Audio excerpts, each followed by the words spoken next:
যতক্ষণ না পর্যন্ত বুকে বা মাথায় গুলি চলবে ততক্ষণ পর্যন্ত আমরা কোনো স্ট্রাগল মনে করি না, এবং এক্সট্রা কোনো সিকিউরিটি লাগবে না, শুধু আমাদেরকে যদি কেউ গুলি করে মেরে ফেলে তাকে যেন ধরে বিচার করা হয়। যার শরীরের পুরোটাই যেন সাহসে ভরা।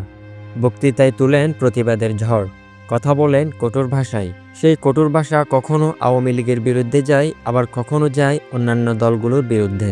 তিনি আর কেউ নন, তিনি হলেন শরীফ ওসমান হাদী।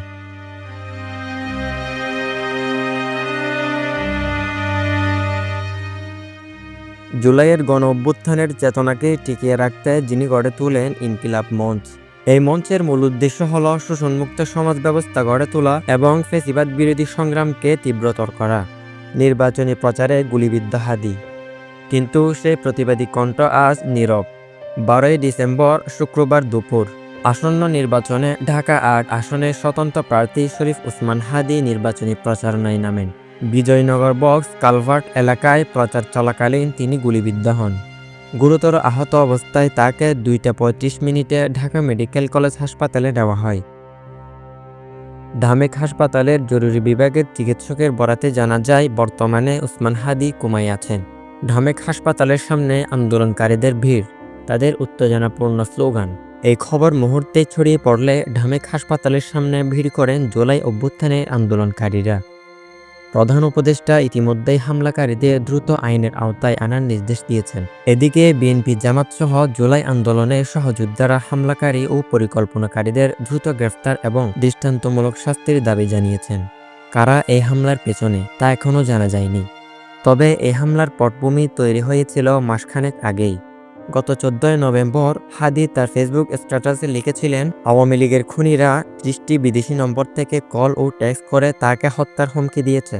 তার বাড়িতে আগুন দেওয়া এবং তার মা, বোন ও স্ত্রীকে ধর্ষণের মতো জঘন্য হুমকিও দেওয়া হয়েছিল। নেপথ্য কণ্ঠ, অ্যাক্টিভিস্ট, লেখক এবং জনপ্রিয় কোচিং প্ল্যাটফর্ম সাইফোর্স-এ দীর্ঘদিন শিক্ষকতা করা এই মানুষটির জন্ম ঝালকাঠির নলছিটি উপজেলার এক সম্ভ্রান্ত মুসলিম পরিবারের। মাদ্রাসার শিক্ষক ও মসজিদের ইমাম বাবার কাছ থেকে তিনি অন্যায়কে অন্যায় বলার সাহস পেয়েছেন। শিক্ষা জীবনের শুরুতে ঝালকাঠির বিখ্যাত নেসারাবাদ কামিল মাদ্রাসা থেকে পড়ালেখা শেষ করে তিনি ঢাকা বিশ্ববিদ্যালয়ে রাষ্ট্রবিজ্ঞান বিভাগ থেকে স্নাতক হন। মাদ্রাসা ব্যাকগ্রাউন্ড থেকে আসায় তাকে বিশ্ববিদ্যালয়ের শুরু থেকে নানা কটুকথা শুনতে হয়েছে। তার ডিপার্টমেন্টের শিক্ষকরাও লম্বা চুল ও টুপির কারণে তাকে শিবির ও হেফাজত বলে ডাকতেন, যা তাকে ভীষণ কষ্ট দিত, কারণ তিনি কখনো কোনো ছাত্র রাজনীতির সঙ্গে জড়িত ছিলেন না।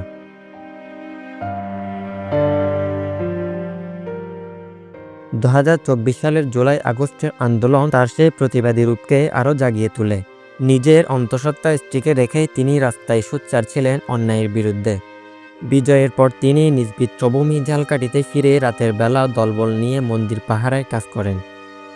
আর তখনই সিদ্ধান্ত নেন জুলাইয়ের চেতনাকে বাঁচিয়ে রাখতে ইনকিলাব মঞ্চ প্রতিষ্ঠা করেন। প্রতিষ্ঠার পর থেকেই ইনকিলাব মঞ্চ এবং মুখপাত্র শরীফ ওসমান হাদী দৃঢ়ভাবে আওয়ামী লীগ বিরোধী অবস্থান নিয়ে তরুণদের মাঝে ব্যাপক সাড়া ফেলেছেন। সোজাসাপটা কথা বলায় তার পরিচিতি যেমন বেড়েছে, তেমনি কিছু সমালোচনাও জুটেছে। তবে শরীফ ওসমান হাদী সবসময় স্পষ্ট জানিয়েছেন, জুলাইয়ের সাথে যদি গাদ্দারি করেন, আমার বাপেও আমার বাপ না, আমার মাও আমার মা না, আমার সন্তান আমার সন্তান না।